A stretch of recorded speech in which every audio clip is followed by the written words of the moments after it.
Kriptografijos pasaulyje pastaruoju metu tvyra tikra panika. Nuolat girdžiu tą pačią klausimą. Ar atėjo laikas visiems laikams laidoti SHA-256 algoritmą? Žinote, jis ilgą laiką buvo tiesiog absoliutus standartas, toks, kurį rengėsi net nesusimastęs, nuo blokų grandinių technologijų iki paprasčiausių failų patikrinimų. Bet dabar, kai ant kulnų lipa kvantiniai kompiuteriai ir griežtėjančiai Europos įstatymai, daugelis tiesiog paširpo galvodami, ar jų pamatinė saugumo architektūra nesugrius per naktį. Taigi šiandien mes pažvelgsime šiai panikai tiesiai į akis. Išsiaiškinsime, ar šį algoritmą tikrai reikia keisti, ar mes paprasčiausiai užduodame visiškai klaidingą klausimą.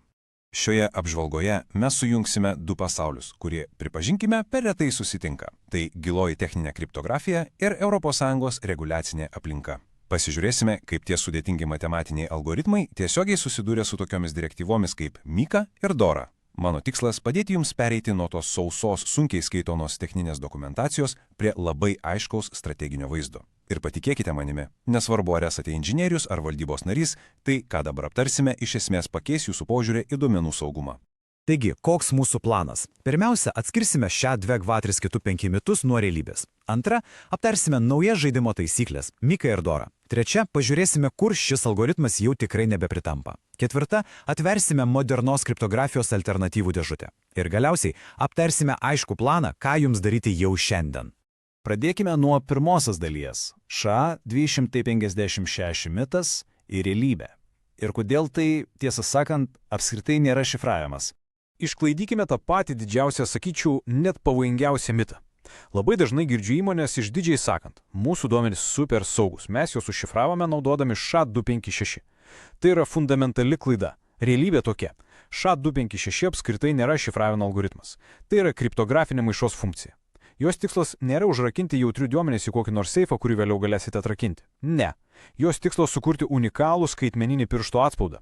Tai tiesiog būdas patikrinti, ar failas nebuvo pakeistas pakeliu. Jei bandote naudoti į kliento asmens duomenis paslėpti, jūs naudojate visiškai netinkamą įrankį. Tai tas pats, kas bandyti užrakinti duris su termometru. Tam reikia visai kitų algoritmų. O kalbant apie jo matematinę galią, čia viskas labai įdomu. Ypač kai prasideda kalbos apie kvantinės grėsmės. Žmonės mėgsta gąsdinti, kad kvantiniai kompiuteriai tuoj pat jį nulauš. Bet štai jums tiesa. Net jei įsilaužėlis gautų patį galingiausią ateities kvantinį kompiuterį HSA-256, vis tiek jis laikytų 128 bitų efektyvųjų saugumo lygį. Techninėme pasaulyje 128 bitai yra kažkas neįtikėtinai tvirto. Tai atsparu absoliučiai bet kokioms praktinėms atakoms. Taigi galite lengviau atsikvėpti. Iš matematinės pusės šis algoritmas nėra nei nulaužtas, nei atgyvenęs. Antroji dalis – naujos taisyklės – Mika ir Dora. Arba, kitaip tariant, valdybos lygio atsakomybė.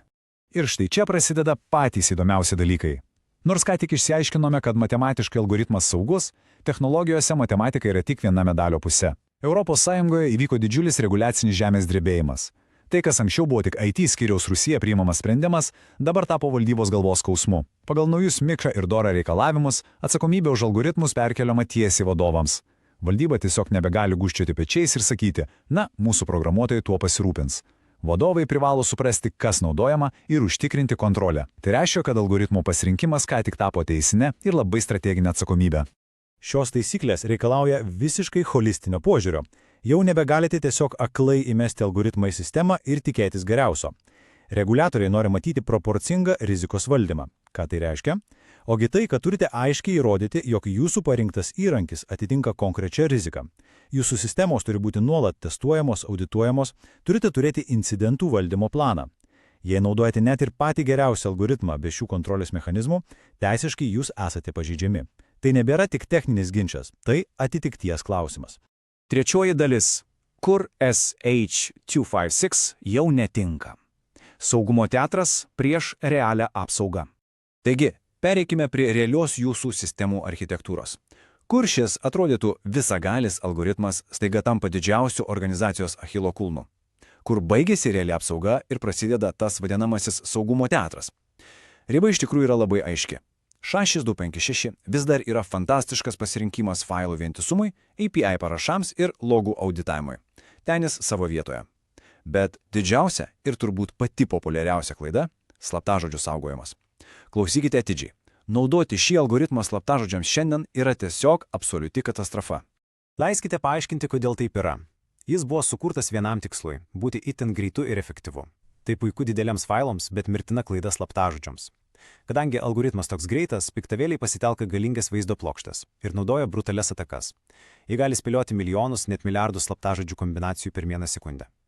Algoritmas tiesiog neturi jokio mechanizmo, kuris juos pristabdytų. Jūs, galima sakyti, tiesiog atiduodate jiems raktus. Ketvirtoji dalis – modernios kriptografijos alternatyvos arba jūsų naujos kartos įrankių dėžė. Dabar, kai jau žinome, kur tos architektūros spragos, atidarykime modernos kriptografijos įrankių dėžę. Kas gali jį pakeisti ten, kuris nebėra saugus? Numeris 1 jūsų sąraše, be jokių diskusijų, turi būti Argon 2. Tai yra absoliučiai būtinas standartas bet kokiems slaptažodžiams. Ir štai kodėl. Argon 2 turi genialią, atminties reikalaujančią architektūrą. Tai reiškia, kad sistemai reikia ne tik procesoriaus greičio, bet ir labai daug darbinės atminties. Įsilaužėliams laužti tokio algoritmo tampa neįtikimai brangu ir sudėtinga, nes neužtenka nusipirkti greitų mikroschemų, reikia kalno atminties resursų. Todėl Argon 2 šiandien yra vadinamas reguliaciniu auksiniu standartu. Jei žiūrėsime į sistemų ateitį, turime susipažinti su SHA-3 ir Bay Lake 3. SHA-3 nėra kažkoks paprastas programinės įrangos atnaujinimas. Tai visiškai kitokia, vadinamoji Kekshack architektūra. Tai duoda tą svarbų kriptografinės įvairovės sluoksnį ilgalaikiam saugumui. O štai Bay Lake 3 tai yra tikras greičio monstras. Jis net nuo 10 iki 100 kartų greitesnis už senesnius algoritmus. Jei dirbate su dideliais duomenimis, dirbtiniu intelektu ir jums reikia apdorojimo realių laikų, Bay Lake 3 yra būtent tai, ko jums reikia. Žinote, kas geriausia visoje šioje istorijoje? Integruoti šiuos modernius sprendimus yra stulbinamai lengva. Kartais komandos bijo pokyčių, galvodamas, kad tai kainuos mėnesius darbo. Bet pavyzdžiui, Python programavimo kalboje tai yra vos kelios eilutės kodo. Importuojate biblioteką, inicijuojate funkciją su savo duomeniais ir viskas, gaunate saugią reikšmę.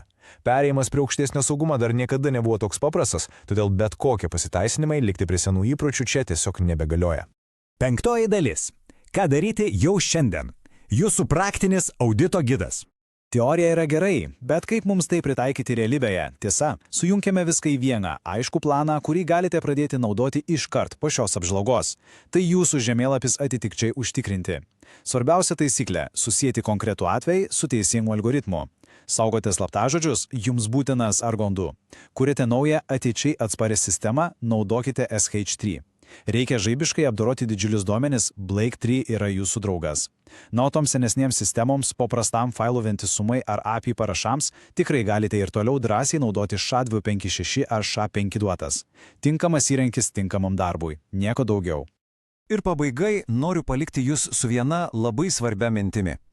Kai kitą kartą auditorius ar koks nors reguliatorius pasibels į jūsų biuro duris, ar galėsite drąsiai ir užtikrintai pasakyti, kad jūsų technologiniai sprendimai yra pagristi realių rizikos vertinimu? Ar jūsų architektūra iš tikrųjų atspari? Ar jūs vis dar gyvenate praeities iliuzijomis apie saugumą? Technologijos nestovi vietoje, taisyklės griežtėja, o atsakomybė dabar jau jūsų rankose. Ačiū, kad šiandien gilinotės kartu su manimi ir sėkmingo jums architektūros atnaujinimo.